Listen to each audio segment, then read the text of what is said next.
जब आपके पास लोग आते हैं वो वैदिक पे ज्यादा जोर देते हैं या लाल किताब पे? ना वो वैदिक पे जोर देते हैं ना वो लाल किताब पे देते जो हैं। आम जनमानस की बात कर रहे वो हैं आता है जी, और अपनी समस्या बताता है। अब अगर सप्तम में आपके राहु, केतु, मंगल, सूर्य, शनि बैठे हैं, शादी में रुकावट आती है। इन दोनों में से वैदिक और आपसे मैं बोलूं लाल किताब में से श्रेष्ठ कौन सा है? दोनों ही श्रेष्ठ हैं, लेकिन क्विक रिलीफ के लिए लाल किताब के टोटके ज़्यादा प्रभावशाली हैं। नहीं, मैं कंट्राडिक्शन के साथ मैं ये देख रहा हूँ कि लाल किताब और वैदिक ज्योतिष की लड़ाई भी खूब होती होगी आपस में। यस, मतभेद होते हैं, लेकिन एक ही बाप के दो बच्चे हैं, डिफरेंस ऑफ ओपिनियन है, लेकिन बाप वैदिक एस्ट्रोलॉजी ही है। अच्छा, आप भी मानते हैं कि बाप जो है वैदिक एस्ट्रोलॉजी है। मज़ेदार बात यह है कि जैसे आपने कहा अरेबिक में लिखी गई ये जो एस्ट्रोलॉजी है इसको लगभग सभी समुदाय मानते हैं। जी हाँ। वो ईश्वर को माने ना माने लेकिन इस पे विश्वास करते हैं। जी वो। हाँ। लेकिन लाल किताब यंत्र, तंत्र और मंत्र इन तीनों को शायद नहीं मानता है। नहीं, वो लाल किताब टोटके और उपाय को ही मानता है। एक लॉजिक है उसके पीछे। हाँ हाँ, लॉजिक है, पूरी साइंस है, तुक्का नहीं है। लाल किताब ये कहती है कि शायद उसके पाप इस तरह के थे कि बच्चे नहीं हुए या उसकी संतान आगे नहीं बढ़ी। धन से ज्यादा संतान को महत्व देती है वैदिक ज्योतिष। अध्यात्म में लोग कहते हैं कि ये लेने देने की दुनिया है, जिसका बकाया है वो आके चुकाएगा, जिसका नहीं बकाया वो नहीं आएगा। बहुत से लोग ये होंगे जो लाल किताब के टोटके करते होंगे, वो ये जानना चाहेंगे कि क्या इसको सूर्योदय के पहले या सूर्योदय के बाद या सूर्यास्त से पहले सूर्यास्त के बाद कब करना चाहिए इस टोटके? देखिए, लाल किताब के जो टोटके हैं वो सनलाइट में ही होने चाहिए। अच्छा, I was addicted to astrology. तो आप प्रोफेशनली अगर आपसे कोई मिलना चाहे, इसको देखने के बाद बहुत से लोग संपर्क करना चाहेंगे, जैसा कि हर पॉडकास्ट में बात होता है। मेरे अराउंड 25 कंट्री से लोग मुझे संपर्क करते हैं ऑलरेडी। पूरे भारत में मेरे क्लाइंट हैं। अच्छा, ये जो अदर रिलीजन्स के लोग होते हैं वो वैदिक को मानते हैं, लाल किताब को मानते हैं? ना वो वैदिक को मानते हैं ना लाल किताब को मानते हैं। अरे फिर क्या मानते हैं वो? इसमें धर्म तो कहीं इन्वॉल्व ही नहीं हुआ। जैसे नदी को भी हिंदू धर्म से जोड़ के देख लिया गया, पीपल के पेड़ को, बेल के पेड़ को। अच्छा है, फिर तो सारी दुनिया में जो नदियां हैं वो गंगा स्वरूप नहीं है, यमुना स्वरूप नहीं है। तो ये कभी आपके सामने सवाल नहीं आता? नहीं है, नदी तो नदी है, वो तो सबको जल देती है। ये थोड़ी पूछती मेरे से, जब गंगा मैया से जल लेते, भाई तू हिंदू या मुसलमान है, क्रिश्चियन है, क्या है, सिख है? कभी पूछा माँ ने? कभी नहीं पूछा। माँ के तो सभी बच्चे हैं, हम ही फर्क करते हैं, बच्चे लड़ रहे हैं आपस में। इसमें से कुछ ऐसे लोग हैं जो पब्लिक फोरम पे एस्ट्रोलॉजी को नहीं, मतलब ये नकारते हैं कि अरे नहीं कुछ नहीं होता और मेडिकल साइंस बहुत आगे है, या ब्यूरोक्रेट्स के लोग कहते हैं कि अरे नहीं कर्म बहुत होता है, लेकिन बंद कमरे में सबसे ज्यादा कुंडली यही दिखवाते हैं। आपने उनकी नब्ज पकड़ ली है। जो 2022 के जन्मदिन पे इन्होंने कुनो नेशनल पार्क में चीते छोड़े, लाल किताब के हिसाब से चीता मंगल है, भागता हुआ मंगल धरती पे, और सबसे ज्यादा ऊर्जावान प्राणी है। तो मुझे लगता है कि ये जो मार्जिन पे बच गए शायद उस उपाय का प्रभाव है। मतलब मोदी जी के एस्ट्रोलॉजर तगड़े हैं वहाँ, और वो चीते उनको बचा गए मार्जिन पे, क्योंकि नरेंद्र मोदी और नामीबिया बोलते नाम से राशि सेम हो गई कंट्री की। जब आदमी अपने जीवन में हताश, उदास और निराश होता है, चारों तरफ से हार जाता है, तो वो सोचता है कि काश कोई ऐसा मिले जो हमारी किस्मत में लिखी हुई चीज़ों को बता दे, क्योंकि उसको फिर कोई दूसरा आसरा नहीं दिखता। ऐसे में वो दो जगह भाग के जाता है, एक भगवान की मंदिर में और दूसरा वो खोजता है कोई एस्ट्रोलॉजर मिल जाए। भगवान तक तो ठीक है, वो हाथ जोड़ता है, प्रभु की याद करता है, भगवान का नाम लेता है, लेकिन जब वो एस्ट्रोलॉजर के पास जाता है तो कंफ्यूज हो जाता है कि मैं हाथ दिखाने जाऊं या वैदिक ज्योतिष के पास जाऊं, न्यूमरोलॉजिस्ट के पास जाऊं या टैरो कार्ड रीडर के पास जाऊं, या फिर मैं जाऊं लाल किताब वालों के पास। अब विधा तो एक ही है, लेकिन इसको देखने वाले अलग अलग तरीके से इसको देखते हैं और इसमें लिखी गई चीज़ें अलग हैं। लेकिन जब आप मूल निचोड़ निकालेंगे तो आपको कहीं न कहीं वो एक जगह पर ही लेकर के जाएंगी। आज हमारे साथ डॉक्टर राकेश कथोरिया जी हैं, जो लाल किताब पे पिछले लगभग 4 दशकों से काम कर रहे हैं, और जाने कितने लोगों की किस्मत के बारे में उन्होंने उसी किताब से बांचा है। तो आइए बात करते हैं। सर बहुत बहुत धन्यवाद, नमस्कार, ये समय देने के लिए। सर मैंने क्या सही बोला क्या कि जब आदमी एस्ट्रोलॉजी में जाना चाहता है तो परफेक्ट माँ सरस्वती विराजमान हो गई हैं, तो वो कंफ्यूज हो जाता है कि कहाँ जाएं। हाँ हाँ, बिल्कुल सही बोला। मैं एस्ट्रोलॉजी पे करता हूँ, बहुत से लोग हैं उनसे मेरी बातचीत होती है, लेकिन लाल किताब पे आज मैं पहली बार बात करने जा रहा हूँ। बहुत ही खुशी की बात है। तो इसको वैदिक ज्योतिष बनाम लाल किताब देखें। बिल्कुल बिल्कुल।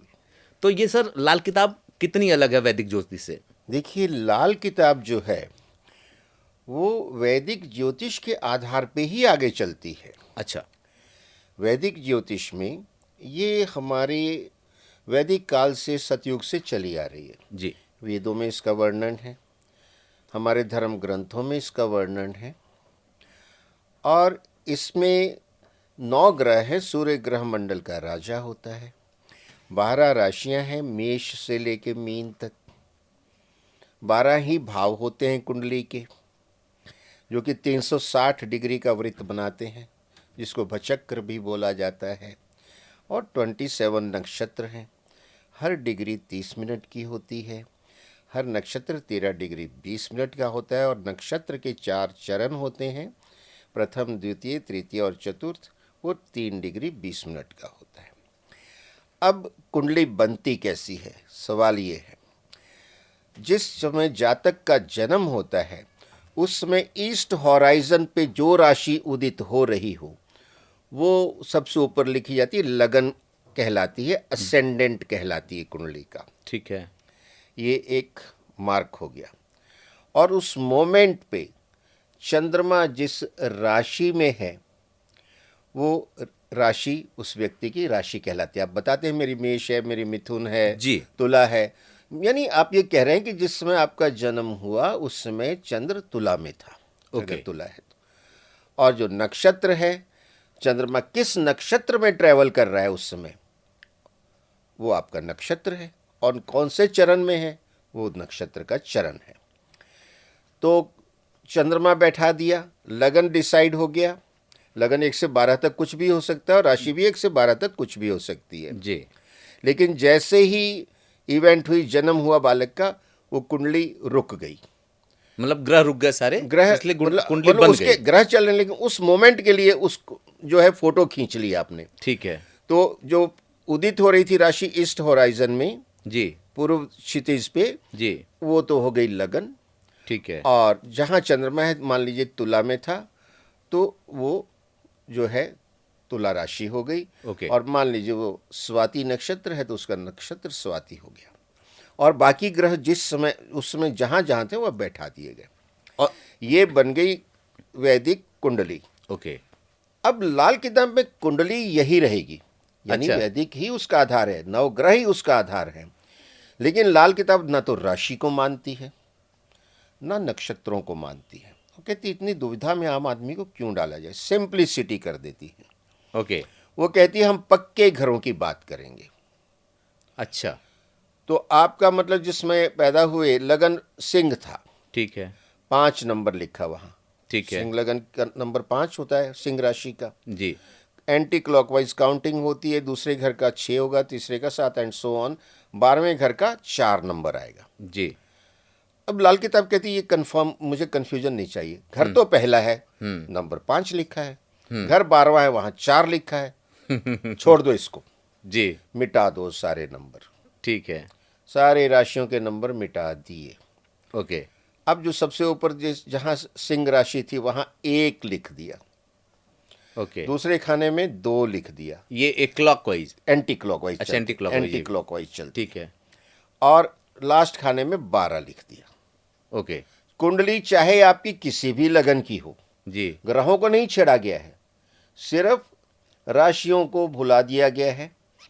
और 1 नंबर से लिख के ये बनती है काल पुरुष की कुंडली। जी, मैं इस पे बात करने वाला था लेकिन आपने काल पहले ही पुरुष छेड़ की दिया। कुंडली कहलाती है। जो पहला घर है वो आपकी बॉडी को रिप्रेजेंट करता है और मेनली आपके सिर को रिप्रेजेंट करता है। ओके। दूसरा घर आपकी वाणी को करता है, फेस को, जी। ठीक है। जी। तीसरा घर आपके सीने को करता है। हम्म। और इस तरह करते करते सब अंगों को कवर करते हुए 12वां घर जो है आपके तलवों को तक पहुंच जाता है। ठीक है। तो ये काल पुरुष की कुंडली, काल पुरुष का व्यक्तित्व है ये। ग्रह हमने नहीं छेड़े। जी। लाल किताब ये कहती कि पहले घर का जो स्वामी है वो मंगल है। पहले घर को उन्होंने मेष राशि मान लिया है, ओके।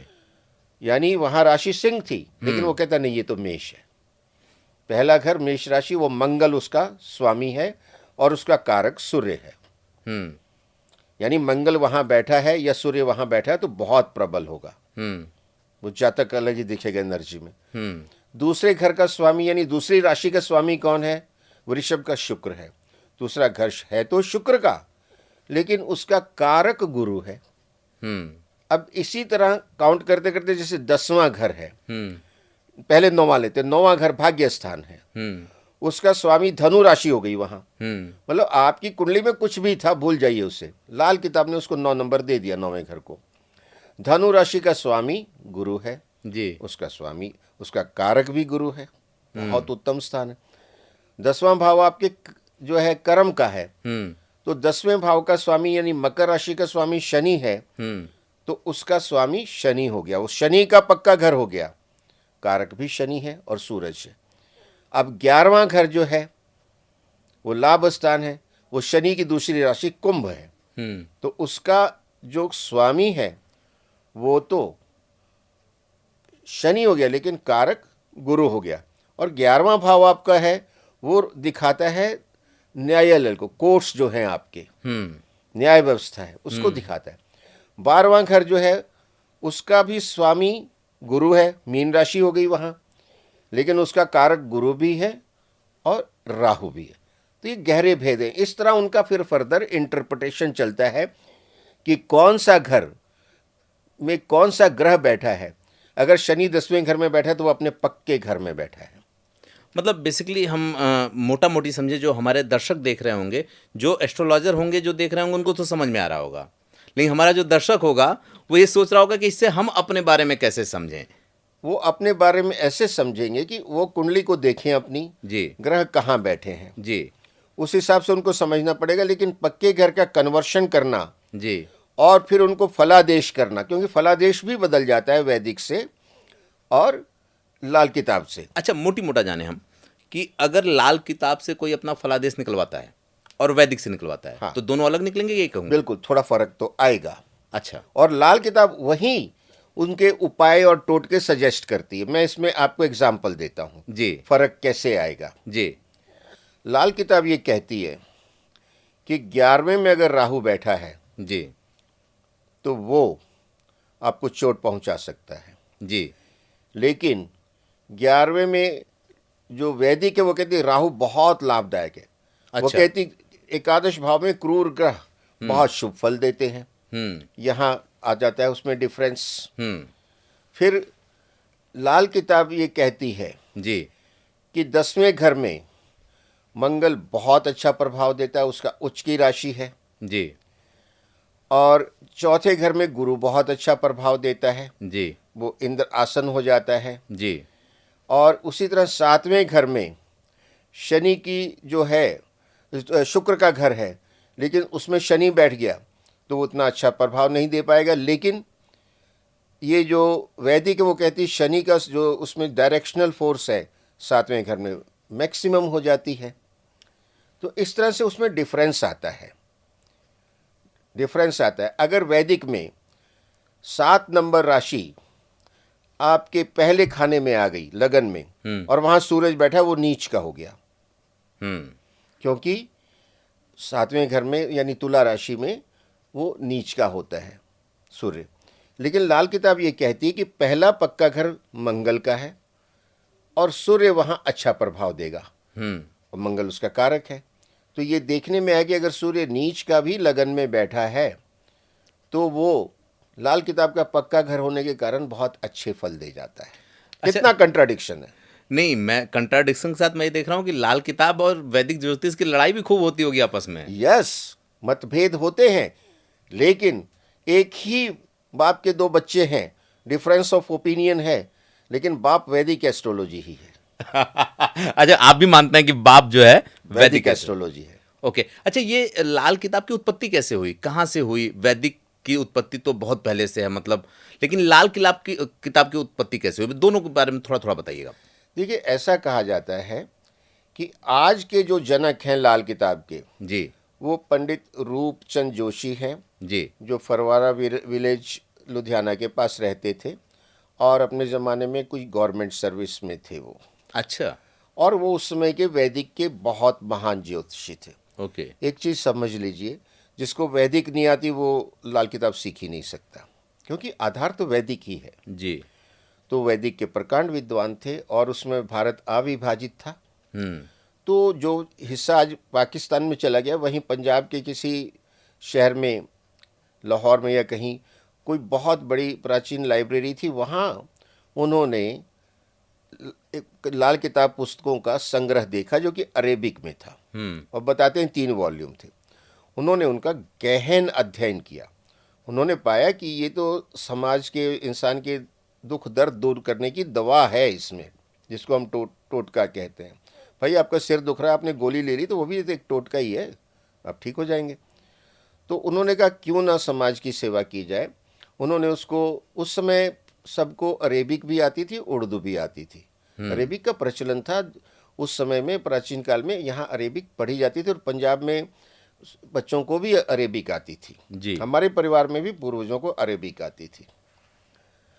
तो उन्होंने अरेबिक पढ़ी, उसको सिंप्लीफाई करने के लिए अरेबिक और उर्दू मिक्स में उसका अनुवाद किया, ओके। और उसको जन जन तक पहुंचाया। और उन्होंने शायद 1939 में पहला लिखा फरमान, पहले छोटा कोई लाल किताब टोटका बनाया, फिर लाल किताब के फरमान, अरमान, तो इस तरह करते करते 1952 तक बृहस्थ उसकी आ गई। वो सारे जीवन उस पर लगे रहे। अच्छा, मैं आपको एक बात, मज़ेदार बात बताऊं कि जब मैं इसको पढ़ रहा था, अभी आपने फरमान अरमान की बात की ना, तो मैं जब पढ़ रहा था तो मैंने सोचा कि ये जो ज्योतिष है इसमें फरमान और अरमान कहाँ से आ गया। तब उसमें पता चला कि ये लाल किताब तो पाकिस्तान से आई। अब आप जब बता रहे हैं तो ये समझ में आया कि पाकिस्तान से कैसे आई। अविभाजित था उस समय, उसमें पाकिस्तान था ही नहीं। जी। जब उन्होंने कहा, उन्होंने तो 100 साल से ज़्यादा पहले इसकी स्टडी शुरू कर दी थी। कितना पुराना होगा लाल किताब का ये? देखिए, लाल किताब वो जो ओरिजिनल जो रखी है वहाँ, किसी ने लिखी है अरेबिक में, वो काफ़ी पुरानी है। लेकिन वो यही लगता है क्योंकि लाल किताब का बेस वैदिक है, तो किसी ने अरेबिक सीखी होगी और संस्कृत भी आती होगी, तो उसका उन्होंने, चूँकि मुस्लिम कल्चर आ गया था, 1000 साल हो गए इंटरेक्शन हो रहा था, उन्होंने क्यों ना अरेबिक में भी लिख दी जाए, ट्रांसलेट कर दिया होगा, और मूल कॉपी कहीं खो गई। मज़ेदार बात यह है कि जैसे आपने कहा अरेबिक में लिखी गई, ये जो एस्ट्रोलॉजी है इसको लगभग लगभग सभी समुदाय मानते हैं। जी हाँ। वो ईश्वर को माने ना माने, लेकिन इस पे विश्वास करते हैं। जी वो। हाँ। उनको लगता है कि ये एक अलग तरह का कैलकुलेशन है ये।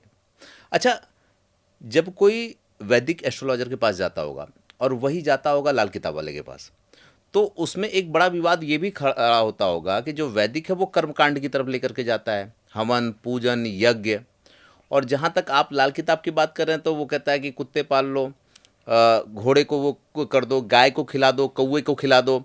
तो ये क्या है, किस तरह की चीज़ है ये?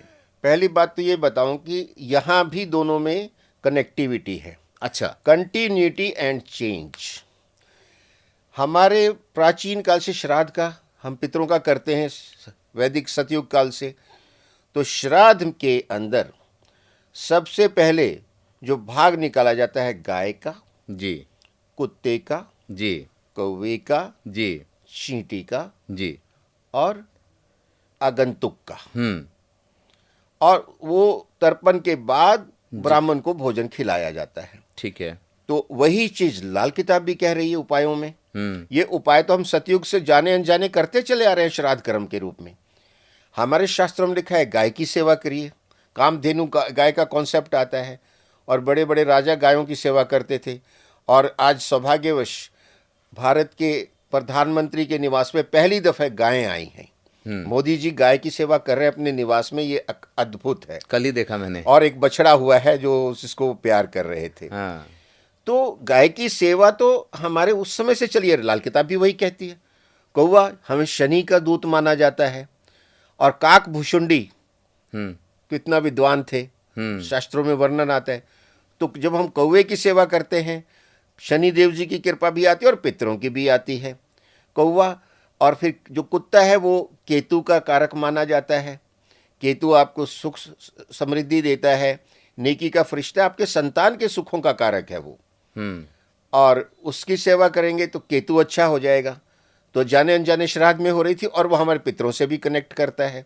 चींटियाँ हर घर में होती हैं, कहीं हर जगह पहुंच जाती वो हैं, तो हर जगह और है। मल्टी स्टोरी में भी पहुंच जाती हैं। तो उनको अगर हम दे रहे हैं चीनी और आटा मिक्स करके, तो उनको भी प्रसन्न कर रहे हैं। लेकिन लाल किताब यंत्र, तंत्र और मंत्र, इन तीनों को शायद नहीं मानता है। नहीं, वो लाल किताब टोटके और उपाय को ही मानता है। तो फिर तो वैदिक से बहुत ज्यादा कंट्राडिक्ट हो गया ना हाँ, इसमें। क्योंकि जैसे शनि के उपाय के लिए जी। वैदिक कहेगा आप शनि के बीज मंत्रों का 92,000 मंत्रों का जाप करवाइए, उसका दशांश हवन और तर्पण कराइए।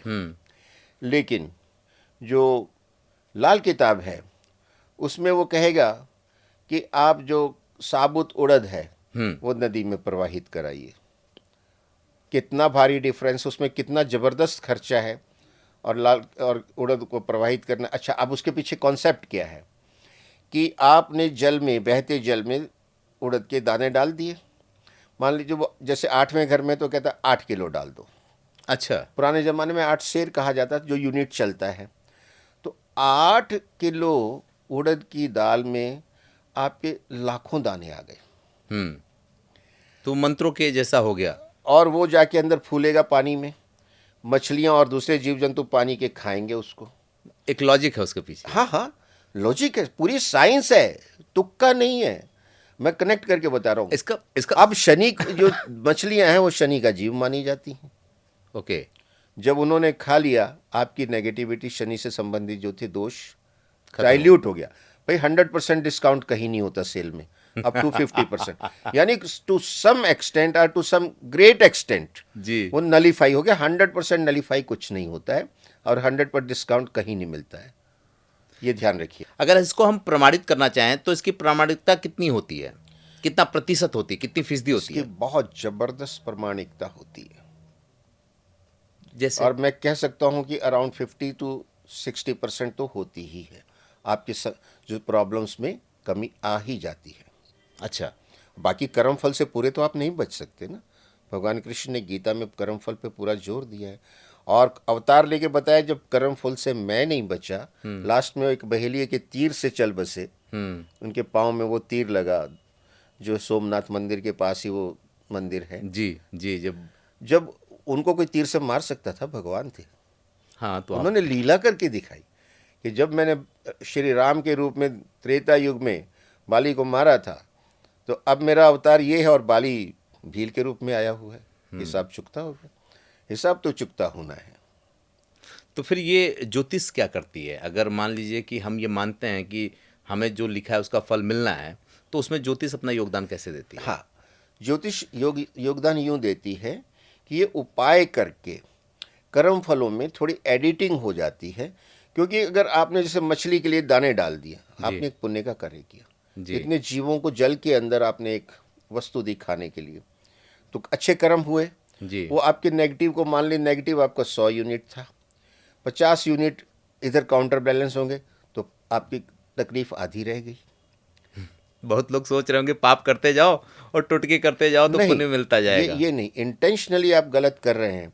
क्योंकि लाल किताब के फरमान में ये आता है सदाचार का पालन करें जी। झूठ ना बोलें, किसी की झूठी गवाही ना दें, किसी से मुफ्त में कुछ ना लें, किसी को धोखा ना दें, निसंतान की तो संपत्ति भी ना लें।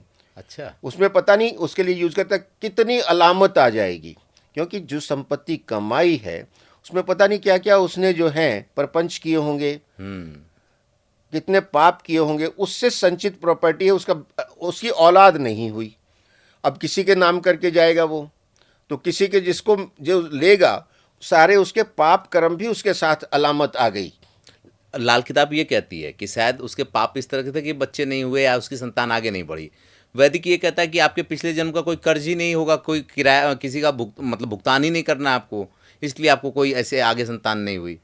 नहीं, संतान ना होना धन से ज़्यादा संतान को महत्व देती है वैदिक ज्योतिष जी। तो ये कहना कि संतान नहीं हुई तो ये अच्छा है, ये तो नहीं मान सकता कोई। अध्यात्म में लोग कहते हैं कि ये लेने देने की दुनिया है, जिसका बकाया है वो आके चुकाएगा, जिसका नहीं बकाया वो नहीं आएगा। अच्छा, बहुत से लोग ये होंगे जो लाल किताब के टोटके करते होंगे, वो ये जानना चाहेंगे कि क्या इसको सूर्योदय के पहले या सूर्योदय के बाद या सूर्यास्त से पहले सूर्यास्त के बाद कब करना चाहिए ये टोटके? देखिए, लाल किताब के जो टोटके हैं वो सनलाइट में ही होने चाहिए। अच्छा। दिन के समय ही होने चाहिए जी। सूर्योदय और सूर्यास्त के बीच में। जी। अनटिल एंड अनलेस के कुछ टोटके ऐसे होते हैं जो रात को ही होते हैं, जैसे कि आपके सप्तम भाव में सूरज आ गया। जी।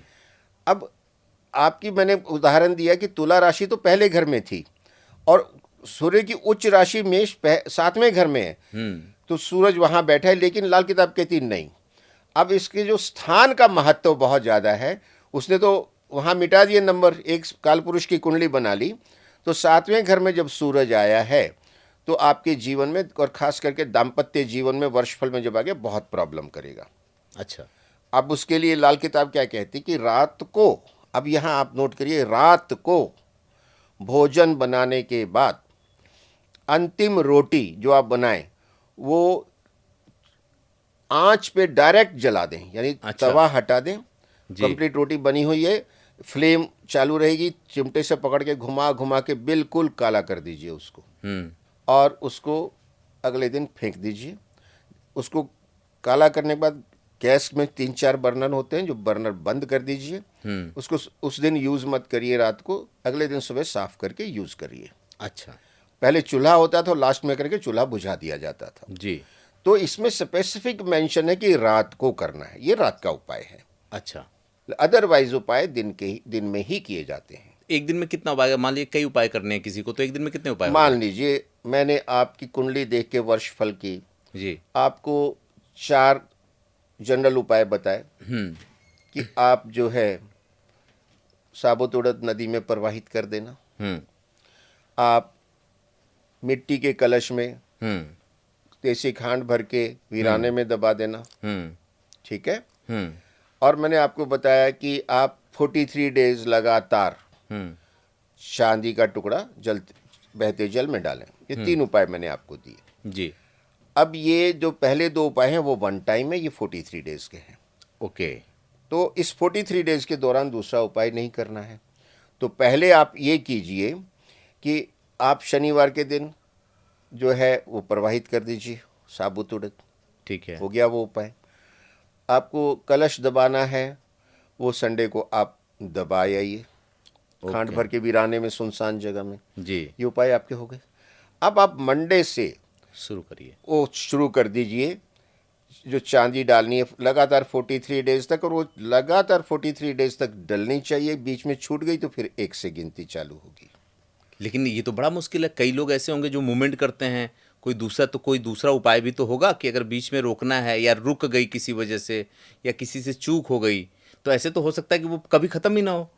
देखो ऐसा है कि अगर आप अनजाने में भूल गए तो चूक हो गई। जी। मान लीजिए आपने उपाय 15 दिन किया, ठीक है। उसके बाद आपको कुछ काम आ गया, 5 दिन के लिए बाहर जा रहे हैं, जी। प्लान्ड है, तो आपने जैसे आज उपाय किया और रात को जाना है, तो आप उपाय करने के बाद थोड़े से चावल लेके जी। कच्चे दूध में धो लीजिए। अच्छा। और उसको सफ़ेद कपड़े में बांध के रख दीजिए जी। अपने घर में अच्छी जगह पे। जी। 5 दिन बाद जब आप आएंगे, उन चावलों को आप पीपल के पेड़ के नीचे डाल दीजिए और उपाय चालू रखिए। आपका 16वां दिन गिन लिया जाएगा, क्योंकि आपने उसमें जो चावल दूध में धो के रख दिए और बांध के रख दिए, वो उसको काउंटिंग को कंटिन्यूटी में लाता है। लाल किताब में ये भी बताया हुआ है। ये एक तरह का टोटका ही है। ये टोटका है, क्योंकि फिर नहीं तो आपको बीच में बार बार जाना पड़े, हर बार टूट जाएगा तो कभी पूरा ही नहीं होगा। और कई बार ऐसा भी होता है कि भाई बहुत ही मूवमेंट है जी, तो ऐसा कहा जाता है कि 43 पीसेज इकट्ठे लेके एक ही बार में डाल दो। अच्छा। पर वो उतनी इफेक्टिवनेस नहीं Effective देगा नहीं जितनी कि एक दिन वाला 43 मतलब days तक। भगवान भी समझेगा जल्दी जल्दी में निपटाना अगर चाहता है। जल्दी में निपटाना चाहता तो इसको इतना थोड़ा सा देके ठीक करो। बिल्कुल, जब आप में 43 डेज का पेशेंस नहीं है हाँ। तो फिर पूरा डिस्काउंट जो देना चाहते हैं वो नहीं मिलेगा। अच्छा, लगभग कितने साल हो गए होंगे आपको इस लाल किताब और वैदिक ज्योतिष दोनों के ये उसमें? मुझे अराउंड 35 ईयर्स से ज़्यादा ही हो गए मैं दोनों। और ये वैदिक में तो मुझे अब मैं कहूँ कि 50 साल हो गए, और लाल किताब में लगभग 35, यूँ समझिए। बहुत मतलब बहुत लंबा बचपन टाइम। से एक पैशन था, एक इंटरेस्ट, हॉबी क्रिएट हो गई थी। I was addicted to astrology. तो आप प्रोफेशनली अगर आपसे कोई मिलना चाहे, इसको देखने के बाद बहुत से लोग संपर्क करना चाहेंगे, जैसा कि हर पॉडकास्ट के बाद होता है। मेरे अराउंड 25 कंट्रीज से लोग मुझे संपर्क करते हैं ऑलरेडी। पूरे भारत में मेरे क्लाइंट हैं। और हर वॉक ऑफ लाइफ में हैं। आपके फिल्म इंडस्ट्री से हैं, जुडिशियरी से हैं, मेडिकल साइंसेज से हैं। क्योंकि डॉक्टर कई बार मुझे को कंसल्ट करते हैं, हम तो डॉक्टरों को करते ही रहते हैं। आम नागरिक हैं, ब्यूरोक्रेट्स हैं, पॉलिटिशियंस हैं। तो मेरे तो और इवन क्रॉस द कम्युनिटी है। यही नहीं कि मेरे जो हैं हिंदू लोग ही मेरे से कनेक्टेड हैं, मेरे से अदर रिलीजन्स के भी कनेक्टेड हैं। यूरोप में कुछ यूरोपियन भी कनेक्टेड हैं। अच्छा, ये जो अदर रिलीजन्स के लोग होते हैं वो वैदिक को मानते हैं, लाल किताब को मानते हैं? ना वो वैदिक को मानते हैं, ना लाल किताब को मानते हैं। अरे फिर क्या मानते हैं वो? मानते हैं अपनी समस्याएं आ गई, उससे निपटारा छुटकारा पाइए, छुटकारा पाना चाहते हैं तो उनको जो उपाय दिए जाते हैं, जैसे जैसे आपको बताया, इसमें धर्म तो कहीं इन्वॉल्व ही नहीं हुआ। हाँ, आपने टोटके में तो नहीं है। नदी में डाला है, हाँ। आपने ज़मीन में गाड़ा है, ठीक है, आपने जो है जो भी रोटी जला दी है, इसमें धर्म कहाँ है?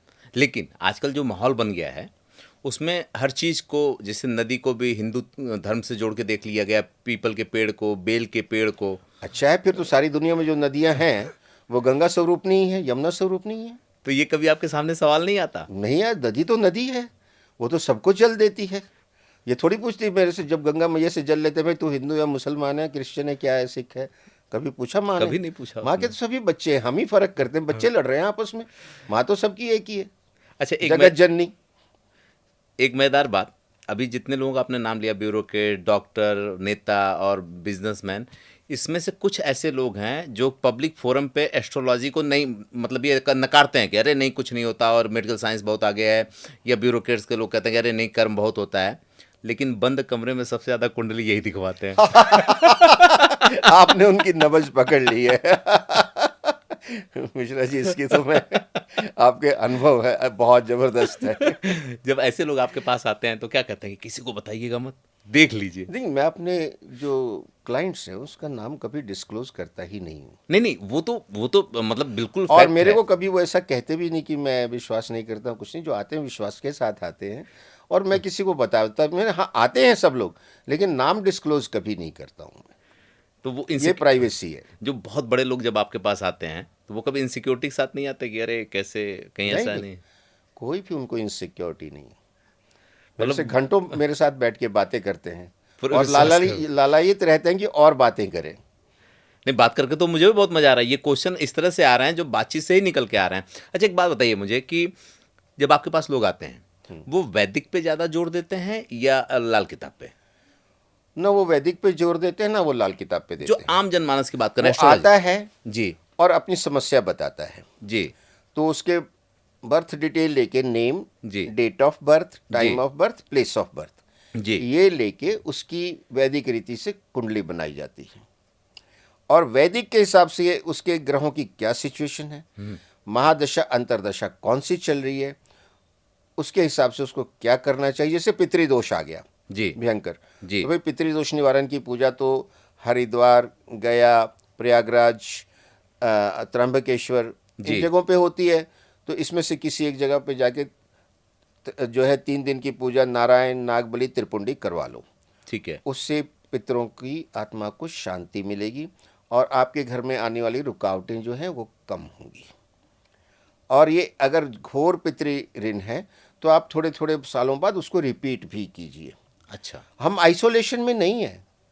हम कैसे आए धरती पे? माता पिता के द्वारा, वो अपने माता पिता के द्वारा, वो अपने माता पिता के द्वारा। ये तो इनफाइनाइट सीरीज है। तो क्या जब हमें उनके गुण मिलते हैं, उनकी संपत्ति मिलती है, तो उनके कोई तकलीफ़ें रह गई जीवन में, अतृप्त रह गई, या उनके कोई दोष हो गए, वो भी तो हमें मिलेंगे। ऑब्वियस बात है। वही कैरी फॉरवर्ड होंगे, क्योंकि जीन्स तो वही चल रहे हैं ना, वो मरे नहीं हैं, वो जीन्स के रूप में हमारे में प्रवेश कर गए और अपनी शेल्फ लाइफ कंप्लीट करके चले गए। तो ये वैदिक ज्योतिष में तो कर्मकांड हो जाता है, पूजा पाठ, 2 3 4 दिन की हवन, मंत्र और इतने हजार मंत्र। लाल किताब में भी क्या कुछ ऐसा होता है या टुटके से ही खत्म नहीं, हो लाल किताब भी जो है जी वो पितृ ऋण, मातृ ऋण सबको मानती है, और उसकी थोड़ी डेफिनेशन अलग हो जाती है अच्छा डिफाइन करने की। अब जैसे वो पितृ ऋण के लिए कहती है कि ब्लड रिलेटिव से बराबर के पैसे इकट्ठे कर लो। अच्छा, वहाँ टुटका है, मतलब वो कर्मकांड नहीं है? हाँ, ब्लड रिलेटिव्स है जो हैं जी वो सारे इकट्ठे होके वो पैसे इकट्ठे कर लो बराबर बराबर सबसे, जी। एक निश्चित अमाउंट, और उसको 100 कुत्तों को एक ही दिन उससे भोजन दे दो। अच्छा। अब ये पहली बात तो आपको ब्लड रिलेशन में कहाँ तक है, आजकल सोशल मूवमेंट है, कोई कहाँ है कोई कहाँ है, फॉरेन में भी है, तो कैसे इकट्ठे करोगे। बिल्कुल। और आजकल जब हम आइसोलेट होते जा रहे हैं, हमें पता ही नहीं हमारे रिश्तेदार कहाँ कहाँ हैं। बाबा और दादा का नाम ही नहीं पता नए बच्चों को। एग्जैक्टली। तो अब सवाल ये आया कि पैसे कहाँ से इकट्ठे करें जी। सबके नाम के। फिर 100 कुत्तों को एक ही दिन खिलाना, इससे प्रैक्टिकली डिफिकल्ट, बहुत थियोरेटिकली बहुत इजी लगता है, बहुत डिफिकल्ट है। जी। तो आप सुबह मतलब रात को शुरू हो जाइए 4 बजे जी। लेके रोटियां, और सुबह सुबह कुत्तों को भूख लगी है तो खिलाते जाइए इतना, अगर फिर काउंटिंग भी करते जाइए। तो इससे बेटर जो मैं बता रहा हूँ हमारा वैदिक चला आ रहा है, जी। फिर वही उसी पे जाओ भाई। उसमें जो कर्म कांड से वो करते हैं, नारायण नागबली त्रिपुंडी, उससे शांति होती है हमारे पितरों की। तो वैदिक के उपाय और लाल किताब के उपाय दोनों मिला करके भी हम अपना कर सकते हैं। बिल्कुल कर सकते हैं। जैसे हमने काल सर्प दोष या पितृदोष का ये उपाय करा दिया। जी। अब उसकी कुंडली में राहु बहुत तकलीफ दे रहा है, अष्टम भाव में बैठा है, जी। तो हम लाल किताब का उपाय राहु का करवा देंगे। जी। ठीक है। और अगर सूरज 7वें में बैठ के तकलीफ दे रहा है, तो मैंने बताया कि रात को जो 43 दिन तक लगातार 43 डेज तक जलानी है वो रोटी, जी। 43 डेज का, वो कर लीजिए।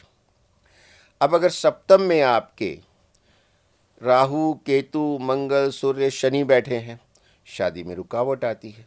अब अगर शनि 7वें में बैठे हैं, तो शनिवार के दिन एक बांसुरी में देसी खांड भर के सुनसान जगह में दबा दीजिए। तो अच्छा। शादी की रुकावट दूर हो जाएगी।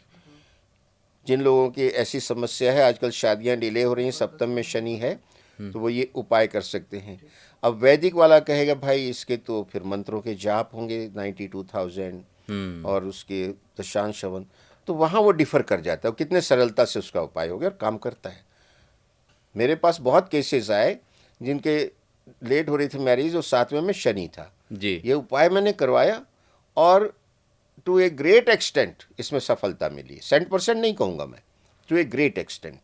अच्छा सर, क्या जैसे कि एक कोई टोटका है, उस टोटके के सब्स्टिट्यूट भी होते हैं क्या? जैसे आपने कहा रोटी जलाने की बात, कुछ लोग कहते हैं कि किचन में खाना बने और बैठ के उसी किचन में बैठ के खा लो। वो राहु के लिए, अगर आपको अपना राहु अच्छा करना है जी। और मंगल अच्छा करना है, आप किचन के अंदर ही खाना खाइए। जब खाना बन रहा है वहीं बैठ के खाइए। अच्छा। उससे मंगल और राहु अच्छे होते हैं। अपनी जो लाल किताब है उसमें राहु और केतु को बहुत महत्व दिया गया है, छाया ग्रह है। छाया ग्रह है, जबकि अपने वैदिक में देखते हैं कि बाकी ग्रहों का भी उतना ही महत्व है।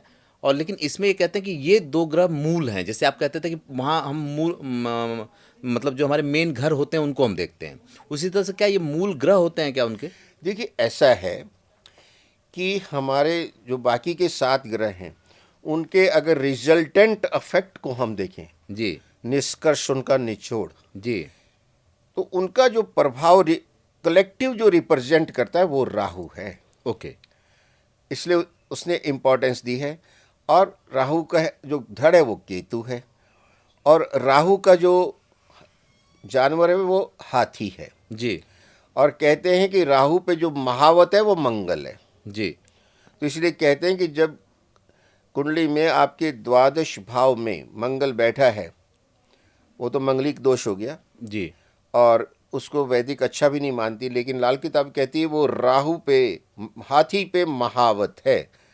तो अगर आपकी कुंडली में 12वें घर में मंगल बैठे तो राहु आपका ज़्यादा अनिष्ट नहीं करता, वो महावत के कंट्रोल कब्जे में रहता है, कंट्रोल में रहता है। आप कहते हैं ना कहाँ डिफर करती हैं, जी। यहाँ डिफर कर जाती हैं कि मंगल 12वें का अच्छा होता नहीं है, हाँ। और वो जो है व्यय स्थान है, आप मंगलिक हो गए, वो ये दोष बताती है। लेकिन लाल किताब उसमें भी गुण ढूंढ लेती है कि अगर 12वें मंगल बैठा है तो हाथी पे महावत है, राहु को कंट्रोल कर रहा है, आपके राहु के नेगेटिव इफेक्ट निकाल देगा। अच्छा, एक उदाहरण लेते हैं सर। एक व्यक्ति पहुंच जाता है किसी के पास, और जैसे आप बता रहे हैं कि यहाँ ये पॉजिटिव है, उसमें वैदिक में निगेटिव है। अब वैदिक वाला कहेगा कि उसके साथ बुरा चल रहा होगा, वैदिक वाला कहेगा मैं सही हूँ देखो, और अच्छा चल रहा होगा तो लाल किताब वाला बोलेगा मैं सही हूँ। ऐसे में वो बेचारा कैसे समझे कि उसके साथ एक्चुअल में कंडीशन क्या है? तभी तो मैं दोनों का कम्बिनेशन देता हूँ ना, जी, दोनों की एंगल से मैं स्टडी कर लेता हूँ, जी, और जो मेरे पास आया है क्लाइंट, उसके क्या चल रहा है उससे उसको कोरिलेट करता हूँ। फिर मैं देखता हूँ कि कौन सा उपाय इसके लिए ज़्यादा अफेक्टिव होगा, और वैदिक का या लाल किताब को, उस हिसाब से उसको द बेस्ट सुटेबल सजेशन दे दिया जाता है। तो एक तरह से देखें तो जो लाल किताब का वैदिक सिद्धांत है, जो उसका तरीका है, वो वैदिक से डिफरेंट तो है, लेकिन है वैदिक का ही वो, आधार वैदिक ही है। आधार वैदिक ही है। तो अगर कोई बहुत अच्छा एस्ट्रोलॉजर बनना चाहता है तो उसको लाल किताब से पहले वैदिक को पढ़ना पड़ेगा। आपने अगर वैदिक नहीं सीखी, लाल किताब तक बढ़ ही नहीं सकते। वैदिक साइंस है, लाल किताब उसकी टेक्नोलॉजी है, और टेक्नोलॉजी कई बार आपके प्रिंसिपल से डिफर भी करती है। बिल्कुल सही बात है। आपसे एक सवाल पूछूंगा, थोड़ा सा आपके लिए क्लिष्ट होगा, या मुझे लगता है कि आप इस पे घुमा के हमको बताने वाले हैं। इन दोनों में से, वैदिक और आपसे मैं बोलूं लाल किताब में से, श्रेष्ठ कौन सा है? दोनों ही श्रेष्ठ हैं, क्योंकि मैंने कहा दोनों का इंटरकनेक्शन है ना। लेकिन क्विक रिलीफ के लिए लाल किताब के टोटके ज़्यादा प्रभावशाली हैं। हाँ, ये मैं भी मानता हूँ कि एक वो तबका जो है, जो ये समझता है कि बड़े एस्ट्रोलॉजर के पास जाएंगे तो एक तो उनकी फीस देनी पड़ेगी, उसका जो वो बता देंगे वो करना बड़ा मुश्किल होगा। तो कम से कम वो तबका जो है, अगर वो लाल किताब को के पास जाता है या लाल किताब के साथ जाता है वो, तो उसकी ज़िंदगी थोड़ी आसान हो जाएगी और उसके लिए ये काम करना भी थोड़ा आसान हो जाएगा। अगर मैं थोड़ा सा ये जानना चाहूँ आपसे कि आपके इस 50 सालों के करियर में आपके कुछ ऐसे टोटके, मैं नाम नहीं जानना चाहूँगा, लेकिन कुछ ऐसे मुद्दों को जानना चाहूँगा जिसको टोटके से आपने सॉल्व करवाया। बहुत मुद्दे हैं ऐसे। 4-5 जो बड़े बड़े शादी के मुद्दे कराए हैं, जी, हेल्थ के मुद्दे कराए हैं, जी, और प्रोफेशन के, और आपके बिजनेस के, फॉरेन जाना चाह रहे हैं, नहीं हो रहा है, कहाँ रुकावट आ रही है, उसके टोटके कराए हैं। तो मैंने लगभग ऑल वॉक्स ऑफ लाइफ के एक्सपीरियंस देखे हैं इसमें। आजकल एक नया टर्म निकला है, और मुझे लगता है कि ये नया टर्म नहीं, मैं एक बार पढ़ रहा था तो मुझे लगा कि अगर हम थोड़ा सा और डीप जाएंगे तो बात तो वही है जो वैदिक या ये कहते हैं अपना, क्या कहते हैं, लाल किताब। लोग मेडिकल एस्ट्रोलॉजी की बात कर रहे हैं। मेडिकल एस्ट्रोलॉजी, जब मैंने जानना चाहिए मेडिकल एस्ट्रोलॉजी क्या है, तो वो बताते हैं कि आपके बॉडी में, जैसा कि आप शुरू में ही हमको बताया कि लाल किताब कहता है कि आपके सर से लेकर पाँव तक उसने बांट दिया है सारे घरों को। वो कहते हैं कि इस ग्रह की वजह से आपको ये रोग होता है, अगर किसी को कैंसर है तो क्यों है, कौन सा ग्रह प्रभावित है, किसी को अगर मान लीजिए अर्थों का रोग है तो क्यों है, लीवर का है तो क्यों है। तो क्या लाल किताब भी इसको डिफाइन करता है? बिल्कुल। मंगल और शनि अगर कुंडली में इकट्ठे बैठे हैं, जिस घर में बैठे हैं, मतलब सप्तम में बैठे हैं, तो वो वैसे तो कई चीज़ों में प्लस हैं जी, लेकिन मंगल और शनि प्रबल शत्रु हैं, जी, और वो कैंसर कारक हैं, कैंसर कर देते हैं। अब जिस जगह बैठे हैं उस बॉडी के उस पार्ट को प्रभावित कर देंगे वो। अच्छा, एक भ्रम लोगों का दूर करना चाहूँगा। जैसे पिछली बार हमने एपिसोड किया था, बहुत लोगों ने कुंडली भेजा, कुछ लोगों ने कमेंट में डाला, इसमें भी लोग डालेंगे, तो उनको बताइए ना कि एस्ट्रोलॉजर ऐसे कुंडली नहीं देख पाएगा। नहीं, बिल्कुल नहीं देख पाएगा। जिस तरह वो कमेंट में डाल देते हैं, मेरी ये समस्या नहीं, इस तरह समाधान नहीं हो सकता, वो तो व्यक्तिगत रूप से ही संपर्क करना पड़ेगा। हम आपके, अगर आपसे कोई मिलना चाहे तो डिटेल्स डालना होगा, तो क्या डिस्क्रिप्शन में दे सकते हैं हम उनको? बिल्कुल दे सकते हैं। क्योंकि मेरा मोबाइल नंबर। हर बार शो करने के बाद सबसे ज़्यादा लोगों की शिकायत ये होती है कि आप शो कर देते हो, हम वीडियो भी देखते हैं और लेकिन हमको संपर्क करने का जरिया नहीं नहीं, मिलता। आप बिल्कुल मेरा मोबाइल नंबर उनको दे दीजिए। एक उभरता हुआ फील्ड भी है एस्ट्रोलॉजी, जो लोग पढ़ रहे हैं उनके लिए आप क्या सजेशन देना चाहेंगे, या किस तरह का फ्यूचर देखते हैं इस फील्ड में? देखिए, एस्ट्रोलॉजी का फ्यूचर तो वैदिक काल से चला आ रहा है, और जब तक मानवता है तब तक चलेगा, अनंत काल तक। और ग्रहों को जो समझने की प्रक्रिया है, जिसे एस्ट्रोनॉमी कहते हैं, जी, वो लगभग 300-400 साल पुरानी है यूरोपियन वेस्ट में, और आज नासा उसकी सबसे बड़ी एजेंसी अध्ययन की। अच्छा, लेकिन हमारे वेदों में तो लाखों साल पहले से उन ग्रहों का वर्णन आता है। सूर्य का जो वर्णन आता है, वही वर्णन आज नासा ने रिसर्च करके ढूंढा है। जी, मंगल का जो आता है नेचर, वही नेचर और वही सारा कुछ मिला है। तो हमारे वेदों में अनंत काल पहले से, प्राचीन काल से, वैदिक काल से एग्जिस्ट होता रहा है। तो जो न्यू कमर्स हैं, एस्ट्रोनॉमी को भी समझें। एस्ट्रोनॉमी मतलब it's study, our astrology is the study of planets on our human life. ग्रह हम हमेशा गतिशील हैं, अपनी परिधि में घूम रहे हैं, अपने वृत्त में घूम रहे हैं। तो जब वो अलग अलग राशियों में जाते हैं, अलग प्रभाव डालते हैं, तो वैदिक के तरीके से पहले ग्रहों का करेक्टर समझें, नक्षत्र समझें, राशियां समझें, उसका उच्च नीच और मूल त्रिकोण समझें, स्वराशियां समझें, उनके अफेक्ट समझें। वैदिक का पूरा अध्ययन करके फिर आगे लाल किताब का अध्ययन करें और बहुत सिंसियरली करें, और इसको 100% कमर्शियल एंगल से ना देखें। हाँ, जन ये सेवा भी जी जी। रखी जाए ताकि आम आदमी अफोर्ड कर सके, पहुंच सके। एक वो कही जाती है कि अगर कोई अपने ज्योतिष को बेच रहा है तो उसका जो फलादेश होता है, वो जो कथन होता है उसका, वो शायद उतना नहीं सटीक आता है। अगर आप पूरा उसको प्रोफेशनल एंगल से ही ले रहे हैं हाँ और आपको कोई अटैचमेंट नहीं है अपने क्लाइंट की प्रॉब्लम्स के साथ, तो अफेक्ट आएगा कैसे? जी। कनेक्टिविटी जब होगी इमोशनल थोड़ी सी कि हाँ इसका भला करना है, तब अफेक्ट आएगा ना। आजकल बहुत से ज्योतिषाचार्य आ गए हैं, अगर देखा जाए तो बहुत से लोग पढ़ के आ जाते हैं। मैं उनको गलत नहीं कह रहा हूँ, वो अपनी चीज़ों को आजमाते हैं शायद, लेकिन उसकी वजह से एक बहुत बड़ा नुकसान ये होता है कि जैसे आप जैसे लोग 50 साल से हैं, बहुत से लोग हैं 60 साल से हैं, जिनका एक अनुभव है, इस इनकी वजह से मतलब इनके पास लोग जाते हैं और चीज़ें सटीक नहीं होती है, तो वो ज्योतिष को ही गलत मानते हैं। वो कहते हैं कि ज्योतिष ही गलत है, इसका सिद्धांत ही गलत है, ये सही नहीं होता है। क्या कभी ऐसा आपको फेस करने को मिला कि लोगों से देखो कहते ऐसा है, 2-3 ज्योतिष के पास गया और कुछ उसको बेनिफिट नहीं हुआ, तो वो फेडअप तो होगा। जी वो कहेगा इसमें कुछ नहीं रखा है। लेकिन आपके कई बार कर्मफल इतने कठिन होते हैं, इतने पिछले जन्मों का कैरी फॉरवर्ड बैलेंस इतना नेगेटिव होता है। अब काला रंग है, उस पर कोई रंग चढ़ा लो, जी। नहीं चढ़ने वाला। तो वो इतने ज़्यादा नेगेटिव होते हैं कि कोई भी उपाय काम नहीं कर पाते। अब जब ज्योतिष इधर आते हैं, हमने पिछले दिनों देखा कि आपने कुछ पॉलिटिकल भविष्यवाणी की थी। कैसे कर लेते हैं आप लोग? क्या मतलब हम लोग का तो ठीक है, समझ में आता है कि हमने डेट ऑफ बर्थ ये वो दे दी, लेकिन जब दूसरे नेताओं की भविष्यवाणी आप करते हैं, जैसे कि अभी हम देख लें अमेरिका में चल रहा है चुनाव, तो वहाँ की गणना कैसे करते हैं? देखिए, गणना ये है कि हम सोशल मीडिया पे ही डिपेंड करते हैं। जी वहाँ के जो नेता हैं, पॉलिटिशियन हैं, उनके बर्थ डिटेल हम सोशल मीडिया पे ढूंढते हैं गूगल में। ठीक है। तो जो बर्थ डिटेल वहाँ है उसी को आधार मान के हम उसकी कुंडली बना लेते हैं, और इस समय प्रेजेंट में उसकी कौन सी महादशा अंतर्दशा चल रही है, गोचर में क्या है, और ग्रहों की क्या स्ट्रेंथ है, षडबल वगैरह, तो उससे उसका जो अपोनेंट है उसकी क्या है, कंपेयर करते कि जिसके ग्रहों का बल ज़्यादा है, जिसकी महादशा अंतर्दशा फेवरेबल है, वो आगे बढ़ेगा।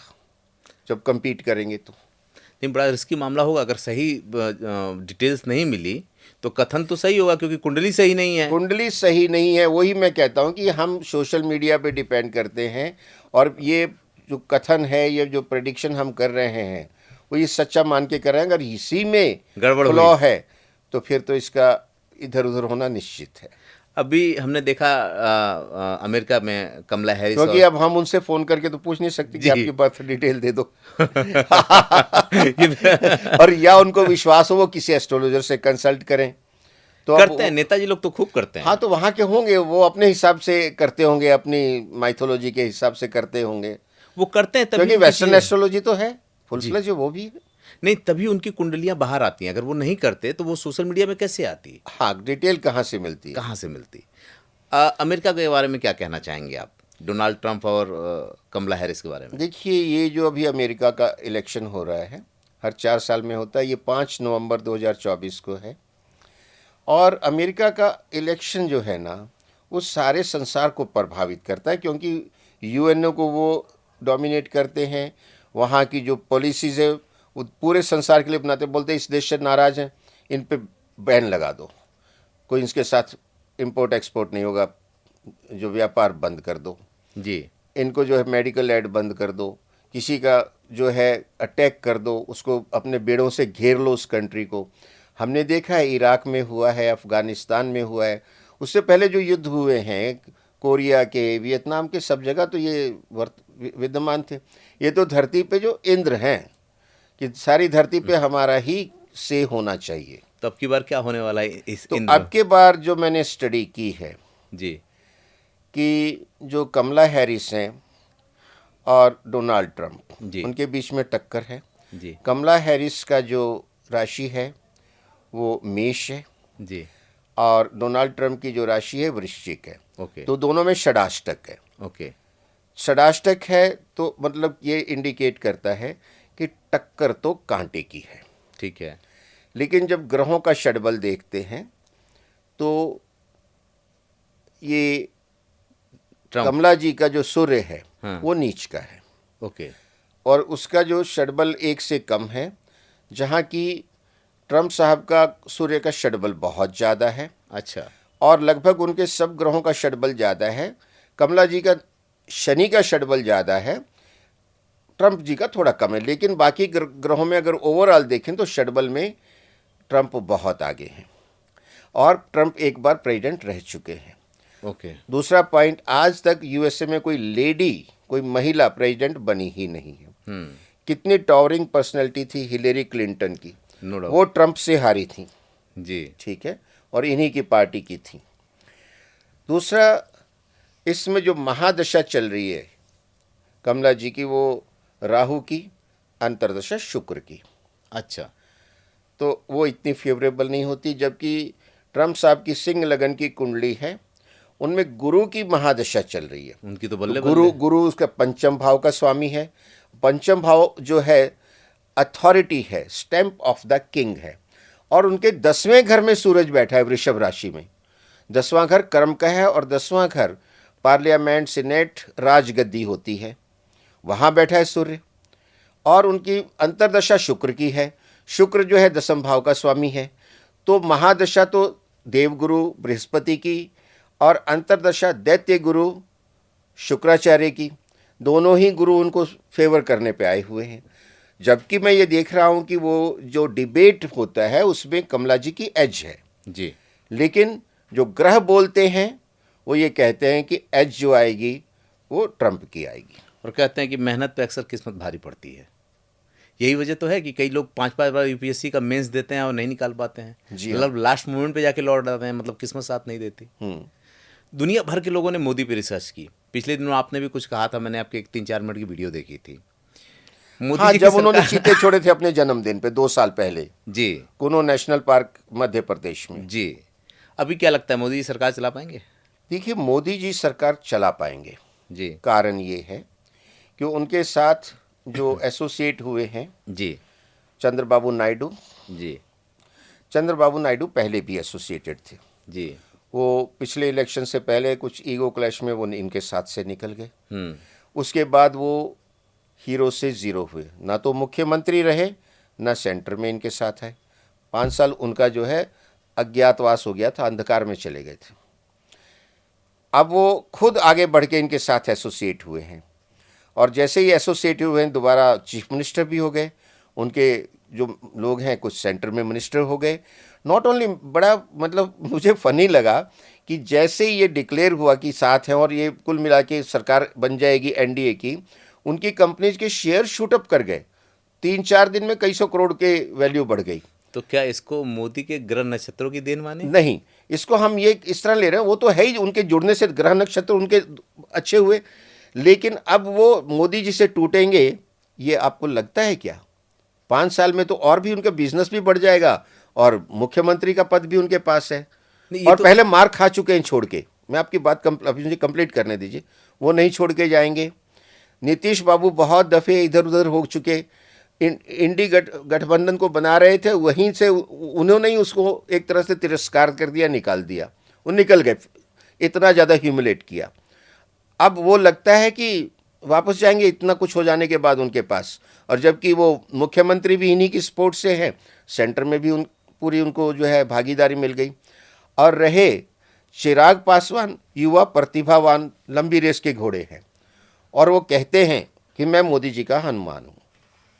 तो सरकार बिल्कुल स्टेबल है, बहुत अच्छे से चलेगी, लेकिन फ्लॉ यह था कि जिस समय उन्होंने शपथ ली, राहु की गुरु की महादशा थी, पुनर्वसु नक्षत्र में था चंद्रमा, और जो नहीं उसमें अपने ही नक्षत्र में था, अपने राशि में था, कर्क राशि में, और उसमें जो अंतर्दशा आई वो राहु की आई। अब गुरु तो गुरु है, राहु चंडाल है। अब गुरु जो सरकार को दिखाता है, अपोजिशन को राहु दिखा रहा है, और गुरु चंडाल योग जो बनता है वो आप दिन प्रतिदिन देखते ही है कि अपोजिशन का बिहेवियर कैसा है। लेकिन ये मैं आप बता दूं कि जब शनि की ढैया दूर होगी मोदी जी की मार्च 2025 में, तो अप्रैल से देखिएगा चीज़ें बहुत बेहतर होने लगेंगी। सरकार बिल्कुल पुख्ता चलेगी, 5 साल चलेगी। यही मैं पूछने वाला था, क्योंकि तमाम एस्ट्रोलॉजर ने ये कहा है कि 2025 मार्च तक, कई लोगों ने ये बोला है कि उनके लिए मुश्किल की घड़ी है। हाँ, टफ है। मैंने कहा ना, मार्च निकल जाएगा, उनकी ढैया ख़त्म हो जाएगी और अप्रैल से चीज़ें इम्प्रूव होनी शुरू हो जाएंगी। उनके बाद एक और नेता बड़ा उभर के आ रहे हैं, कभी उनकी कुंडली आपने देखी? नहीं, उनकी मैंने नहीं देखी। उनकी नहीं देखी आपने। हिंदुस्तान का भविष्य कैसा दिखता है, कभी आपने इस पे देखा? नहीं, मैंने कोई डीप स्टडी नहीं की है, लेकिन अगर इस सरकार के साथ हम देखते हैं तो प्रोग्रेसिव है, इकॉनमी 11 नंबर से 5 नंबर पे आ चुकी है और 3 नंबर पे लाने के लिए टारगेट है। वो टारगेट अचीव होता दिख रहा है मुझे अगले 5 सालों में। मोदी जी के लिए नंबर कौन सा खास है, कुछ कभी आपने देखा इस पे? मोदी जी के लिए नंबर हाँ, वो 17 सितंबर के बॉर्न है, तो उनका जो 1 और 7 मिला दो 8 हो जाता है, तो मूलांक 8 हो गया। बड़ा खतरनाक नंबर माना जाता है। लेकिन जिस पे शनि की कृपा होती है उसको ये बहुत फेवर करता है। कैसे करता है आपको मैं बताता हूँ। जब 2014 में मोदी जी पहली बार प्रधानमंत्री बने हैं, उनकी 7.5 चल रही थी। अच्छा, तो शनि उन पे कितने कृपालु हैं कि अपनी 7.5 में लोगों को तहस नहस कर देते हैं।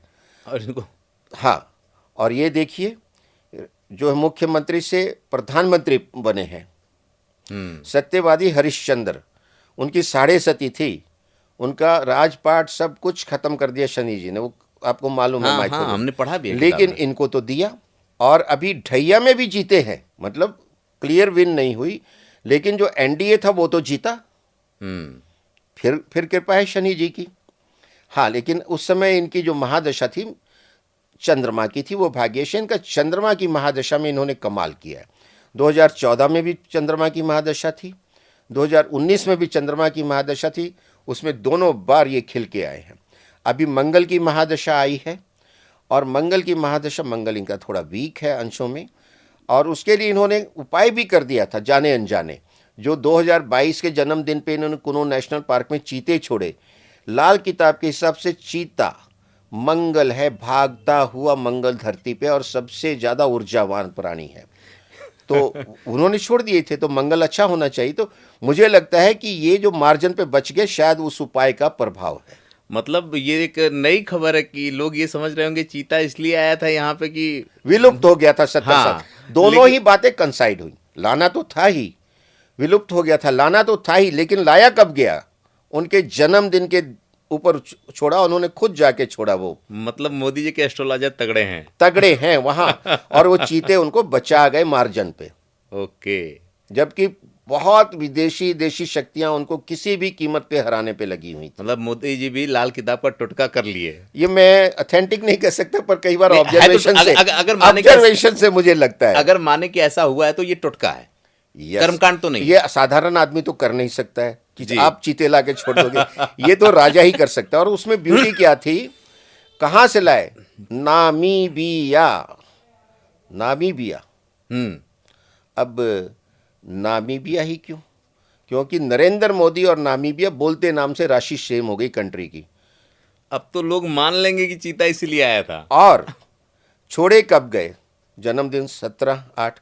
और कितने चीते छोड़े गए थे आपको मालूम है? पहली बार 8 चीते छोड़े गए थे, जो उनके मूलांक से मैच होते हैं।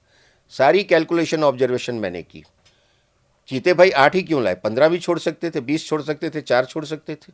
8 उनके मूलांक से मैच हो रहा है। 17 सितंबर 2022 को 8 चीते छोड़े, 8 उनका मूलांक और जन्मदिन था। और जब जन्मदिन पे लाल किताब का उपाय होता है तो मैक्सिमम प्रभावशाली होता है। अब ये जो और आपने देखा उसके बाद सारे स्टेट के इलेक्शन क्लीन स्वीप कर गए, महाराष्ट्र, ये राजस्थान, मध्य प्रदेश, छत्तीसगढ़। आपका ये चंक बहुत वायरल होने वाला है, लोगों को लगेगा कि मोदी जी के ये टोटके काम कर गए। एक आखिरी सवाल, अक्सर लोग कहते हैं कि जो एस्ट्रोलॉजर होते हैं वो क्या कभी अपनी कुंडली देखते हैं, कभी अपने बारे में देखा, लेकिन मैं आपको देख के ये समझ सकता हूँ कि आपने अपने कुंडली के हिसाब से ही बहुत कुछ पहना है और बहुत कुछ किया है आपने। क्या ये सही है? क्योंकि कुछ मैं अपने आप देखता हूँ, कुछ मेरे मित्र एस्ट्रोलॉजर हैं, उनसे भी मैं सलाह लेता हूँ उनकी, क्योंकि कहते हैं डॉक्टर को अपना इलाज खुद नहीं करना चाहिए। बात तो सही है। अगर कोई एस्ट्रोलॉजर के पास जाता है तो कैसे उसको पता चले कि जो एस्ट्रोलॉजर है वो सही है या जानता है या जो बता रहा है उससे उसका लाभ होगा, उसे करना चाहिए? क्या परखने की कोई विधा है? देखिए, आजकल परखने की विद्या तो आपके सोशल मीडिया ने दे दी है। हर एक के रिव्यू हैं सोशल मीडिया पे, मेरे भी हैं गूगल पे, 5 स्टार रेटिंग है। और मैं आपको पॉडकास्ट के बाद कुछ पढ़वा भी दूंगा, गूगल ने मुझे ब्लू टिक दिया हुआ है, तो उससे ऑथेंटिसिटी पता लगती है। और उसी गूगल रिव्यू को देख के मुझे डिफरेंट कंट्रीज से लोग कांटेक्ट करते हैं जी। अपनी डिटेल भेजते हैं, मेरी फ़ीस ट्रांसफ़र करते हैं, और मैं जो अपना समय लेता हूँ उसको स्टडी करने को, उसके बाद मैं उनको फ़ोन पे सारा गाइड करता हूँ और हैंडआउट्स वगैरह हॉरोस्कोप मेल करता हूँ। तो एक तो सोशल मीडिया पे आप डिपेंड करेंगे, एक दूसरा अपने फ्रेंड सर्कल में, जैसे आप किसी ज्योतिष के पास गए, बहुत अच्छे रिजल्ट मिलेगी, तो आपका कोई दोस्त परेशान, आप कहेंगे चलो यार फलाने मिस्टर एक्स के पास चलते हैं, मैं गया था, बहुत अच्छा बिहेवियर है, बहुत अच्छी गाइडेंस दी और काफ़ी मेरे को इम्प्रूवमेंट मिली, चलो उसके पास चलते हैं। यही उपाय रह गया आज के दिन। सर बहुत बहुत धन्यवाद ये समय देने के लिए और हमारे दर्शकों को ये बताने के लिए कि वाकई में लाल किताब क्या है। आपका भी बहुत बहुत धन्यवाद, और मेरी ये कामना है कि दर्शकों को इससे लाभ हो, विश्व का कल्याण हो, प्राणियों में सद्भावना हो, सर्वे भवन्तु सुखिनः, सर्वे सन्तु निरामय। जय श्री राम। जय श्री राम। अब जो लोग ये सोच रहे होंगे कि वैदिक ज्योतिष और लाल किताब कैसे काम करता है तो उनको पता चल गया होगा। इन बातों से आपको ये साफ हो गया होगा कि कहीं न कहीं एक सिक्के के दो पहलू हैं ये।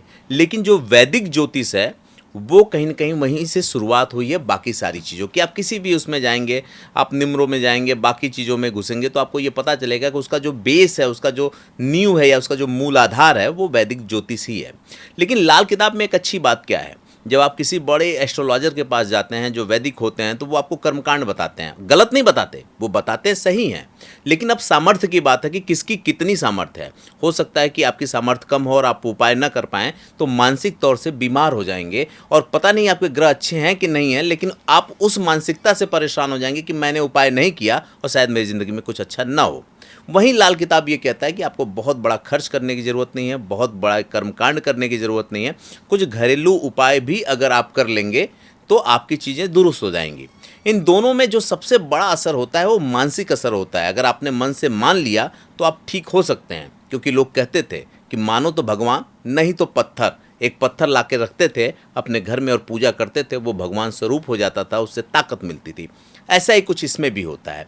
आप दोनों के पास जाइए, दोनों बिल्कुल सटीक और सही काम करते हैं, लेकिन अपने सामर्थ्य के बराबर आप उपाय करिए और ऊपर वाले पे भरोसा रखिए। क्योंकि जितने भी ज्योतिषाचार्य हमारे साथ आए उन्होंने यही कहा कि कर्मों का फल तो मिलता है, बस जो एस्ट्रोलॉजी है उसको थोड़ा कम कर देती है। मिलेंगे अगले एपिसोड में एक अलग शख्सियत के साथ, और इस एपिसोड को भी कोशिश करेंगे कि जो चीज़ें बाकी रह गई हैं उसका पार्ट 2 लेकर के हम ज़रूर आएँ।